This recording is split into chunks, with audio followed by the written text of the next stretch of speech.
Thank you to the chairman. I rise today not only to support this legislation, but let's clarify for a moment. My colleague across the aisle suggested that it's time to get real.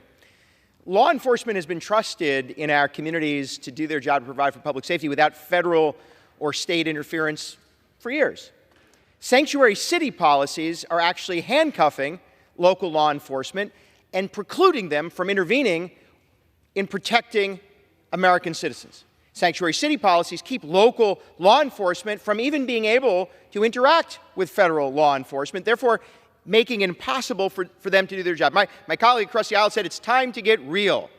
The overwhelming number of illegal immigrants being transported to cities and states like New York, not at the hands of governors of states, but of the federal government.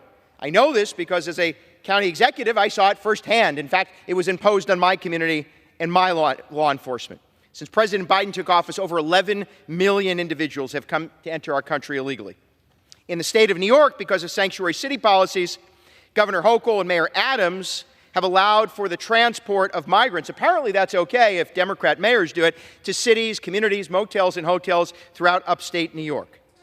One of my colleagues referred to the so-called crime committed by illegal immigrants. We're not suggesting that everyone who comes to this country commits a crime, but we are suggesting that when we interface with an illegal immigrant who does, in fact, break the law enforcement should be able to do its job, interact with federal officials, and ultimately arrest and deport individuals who break the law. We know that this has occurred in our state just 1 month ago.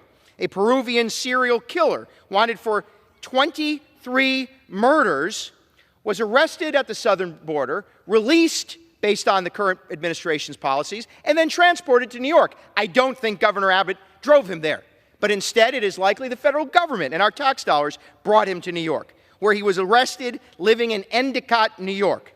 In another instance, an illegal immigrant raped and strangled a woman in Delaware County, New York. This individual committed the heinous act while out on bail for raping another woman. Thanks to New York's sanctuary city policy and cashless bail, this crime could have been prevented, but was not. At what point does the state of New York recognize that this is a crisis of their own making? No one would lose a dollar if states like New York and cities like New York would abandon sanctuary city policies and allow local law enforcement to do their job. But at times I come here, it feels as if we're in some sort of version of the Wizard of Oz. Pay no attention to the crisis of our making. Look over there, Project 2025. Pay no attention to the crimes being committed. Look over there, an offensive tweet. To my colleagues, it is very simple. Law enforcement can do its job well, and we ought to demand accountability from states who preclude them from protecting American citizens. And with that, I yield back.